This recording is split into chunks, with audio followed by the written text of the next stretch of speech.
Hi everybody, welcome to study with Sushmita. आज के video में हम सोशल लर्निंग थ्योरी के बारे में डिस्कस करेंगे, जिसको हम एसएलटी थ्योरी भी बोलते हैं, जो कि अल्बर्ट बंडूरा ने दी थी।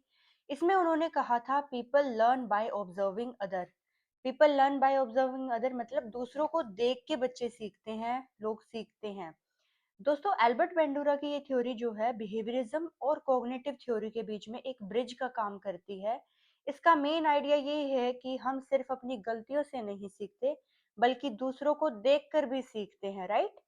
यानी कि गलतियों से तो लोग सीखते ही हैं, लेकिन दूसरों को देख के जो सीखते हैं उसके बारे में बात की है एल्बर्ट बंडूरा ने। सबसे पहले हम बात करते हैं ऑब्जर्वेशनल लर्निंग की, यानी कि learning by observing behaviour of others. इसको हम वैकेरियस लर्निंग भी बोलते हैं। यानी कि जब हम देखते हैं कि दूसरों को कोई काम करने से रिवार्ड मिल रहा है, कोई अच्छा काम कर रहा है, कोई जैसे एग्जाम में अच्छा स्कोर करने पे किसी को बढ़िया फोन मिल गया, तो वो जो है वो उसको हम बोलते हैं वाइकेरियस लर्निंग। तो बच्चा इसलिए वो चीज इमिटेट करेगा, वो काम इसलिए करेगा ताकि उसको वो फोन मिल सके। तो इसमें रिवार्ड वाली चीज आ गई, इसको हम बोलते हैं वाइकेरियस लर्निंग भी, जिसमें कि दूसरों से सीखते हैं हम ताकि हमें रिवार्ड मिले। अब अल्बर्ट बंडूरा ने जो है बोबो डॉल का भी एक्सपेरिमेंट किया था। बंडूरा ने दिखाया कि जिन बच्चों ने एक अडल्ट को गुस्से में डॉल को पीटते हुए देखा, उन्होंने बाद में वैसे ही एग्रेसिव बिहेवियर रिपीट किया। यानी कि Bandura demonstrated that children who observed an adult acting aggressively towards an doll were more likely to imitate that behavior themselves। यानी कि वो जो अडल्ट है वो उस डोल को पीट रहे थे एग्रेसिवली, तो जो बच्चों ने वो चीज देखी तो वही चीज रिपीट की बच्चों ने। तो वो जो देख के उन्होंने सीखा वही उन्होंने किया। ठीक है। तो इसको बोलते हैं सोशल लर्निंग भी, इसको बोलते हैं ऑब्जर्वेशन लर्निंग, राइट, और मॉडलिंग भी बोलते हैं। अब बच्चा किस किस को देख के सीखता है? अपने माँ बाप को देख के सीखता है, टीचर्स को देख के सीखता है, पियर्स को देख के सीखता है, और मीडिया यानी टीवी, फोन, इन सब चीजों का भी इम्पैक्ट पड़ता है। तो ऑब्जर्व किया उन्होंने इन सबको और इमिटेट किया, बिहेवियर जैसा देखा वैसे किया। ठीक है। तो ये चीज है। हमारे आसपास के लोग जैसे पेरेंट्स, टीचर या स्क्रीन कैरेक्टर जो भी है, उनका इम्पैक्ट पड़ता है हमारी जो भी बिहेवियर हम करेंगे उस पे। ठीक है। अगला है 4 मेडिटेशनल स्टेप। अब 4 स्टेप दिए थे उन्होंने, जैसे कि 4 mental step that must happen before a behaviour that can be imitated. तो जब कोई बच्चा सीखता है, किसी को देखने से ही लर्निंग नहीं हो जाती, उसके बीच में 4 मेंटल स्टेप होते हैं। सबसे पहला स्टेप है अटेंशन, दूसरा है रिटेंशन, तीसरा है रिप्रोडक्शन, चौथा है मोटिवेशन। अब अटेंशन में क्या है? सबसे पहला आपका ध्यान मॉडल पर होना चाहिए।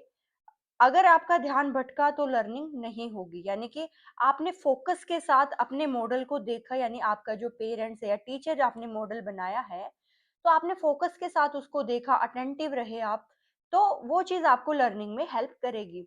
दूसरा है रिटेंशन, यानी जो देखा है उसे दिमाग में याद रखना, स्टोर करना जरूरी है। तीसरा है रिप्रोडक्शन, क्या आप उस काम को फिजिकली कर सकते हैं? देख तो लिया पर करने की क्षमता, एबिलिटी होनी चाहिए, तो वो है रिप्रोडक्शन। चौथा है मोटिवेशन, सबसे इंपॉर्टेंट है, क्या आप वो काम करना चाहते हैं? अगर आपने देखा कि मॉडल को वो काम करने पर इनाम यानी रिवार्ड मिला है, तो आपकी मोटिवेशन बढ़ जाएगी, जिसको हम बोलते हैं वैकेरियस रीइंफोर्समेंट भी, जो हमने पहले डिस्कस किया, राइट। अगला है, इन्होंने बात की थी रेसिप्रोकल डिटर्मिनिज्म की। तो इसमें 3 फैक्टर है जो इन्फ्लुएंस करते हैं एक दूसरे को। ये कनेक्टेडनेस है इन तीनों की, राइट।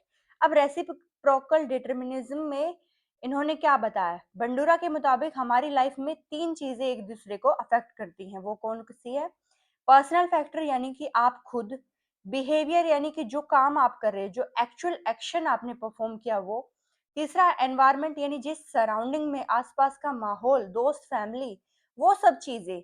तो ये तीनों चीजों का जो इंटरकनेक्टेडनेस है, इसके मुताबिक हमारी लाइफ में ये तीनों चीजें अफेक्ट करती हैं।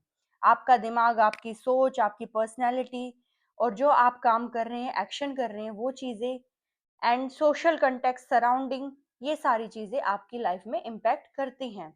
अगला है सेल्फ एफिकेसी। सेल्फ एफिकेसी का मतलब क्या होता है, यानी कि आई कैन डू दिस, यानी कि खुद पे विश्वास होना, कि अपनी काबिलियत पर भरोसा होना। जिस पर्सन के पास हाई सेल्फ एफिकेसी है, यानी कि वो बच्चा सोचता है कि डिफिकल्ट टास्क को एक चैलेंज की तरह लेता है वो। यानी अगर किसी स्टूडेंट की सेल्फ एफिकेसी हाई है, तो वो मुश्किल एग्जाम्स को डरता नहीं देख के, बल्कि उसको एक चैलेंज की तरह लेता है वो। जैसे कई एग्जाम्स को देख के हम डर जाते, घबरा जाते, भाई हार्ड है, टफ है, तो कैसे होगा। लेकिन वो घबराते नहीं, वो उसको एक चैलेंज की तरह लेते हैं, राइट। अगला है सेल्फ एफिकेसी को जो सोर्सेज हैं जो बढ़ाते हैं सेल्फ एफिकेसी को, वो कौन से हैं। तो जैसे सीइंग सिमिलर पीपल सक्सीड, दूसरों को उस काम में सक्सेस होते हुए देखना। वर्बल परसुएशन, यानी कि दूसरे जब आपके काम पे तारीफ करते हैं, इंकरेज करते हैं, तो वो चीज। इमोशनल स्टेट, यानी कि आप खुद के स्ट्रेस और एनजाइटी को मैनेज कर पा रहे हो या नहीं, तो वो सब चीजें, यानी छोटी छोटी सक्सेस को हासिल करना, अपने जैसे लोगों को कामयाब होते हुए देखना, अच्छे मेंटर से एनकरेजमेंट मिलना। यानी कई बार टीचर्स जो है एनकरेज कर देती है हमें कि आपने बहुत अच्छा किया, तो वो चीज इम्पैक्ट करती है सेल्फ एफिकेसी में। यानी कि आपका जो आई कैन वाली फीलिंग है ना, आत्मविश्वास वाली फीलिंग, वो बढ़ जाती है। अब कुछ चीजें हैं जो समराइज करते हैं हम, जैसे कि मॉडलिंग हो गया। मॉडलिंग क्या है? नकल करके सीखना, जैसे माँ को देखकर बच्चे का खाना बनाना सीखना, तो वो मॉडलिंग है। यानी कि दूसरे को देख के सीखना, लर्निंग बाय वॉचिंग अदर्स। और अगला है वाइकेरियस री, यानी कि दूसरे की तारीफ से सीखना। लाइक क्लासमेट को प्राइज मिला है, तो आपने भी मेहनत शुरू कर दी। तो फिर वो जो चीज है कि भाई, इसको बोलते हैं वाइकेरियस री, दूसरे को देख के और उसको रिवार्ड मिला है, तो इस वजह से हमने भी वही काम करना शुरू कर दिया। सेल्फ एफिकेसी, यानी कि खुद पे विश्वास होना, खुद पर यकीन होना, मैं ये एग्जाम क्रैक कर सकती हूँ वाली फीलिंग जो है, वो सेल्फ एफिकेसी है। और लास्ट है हमारा रेसिप्रोकल डिटर्मिनिज्म, यानी इंटरकनेक्टेडनेस। इस बारे में हम बात कर चुके हैं। Thank you everybody. अगर आपको ये टॉपिक समझ आया, वीडियो अच्छी लगी है, don't forget to like, share and subscribe my channel. Thank you.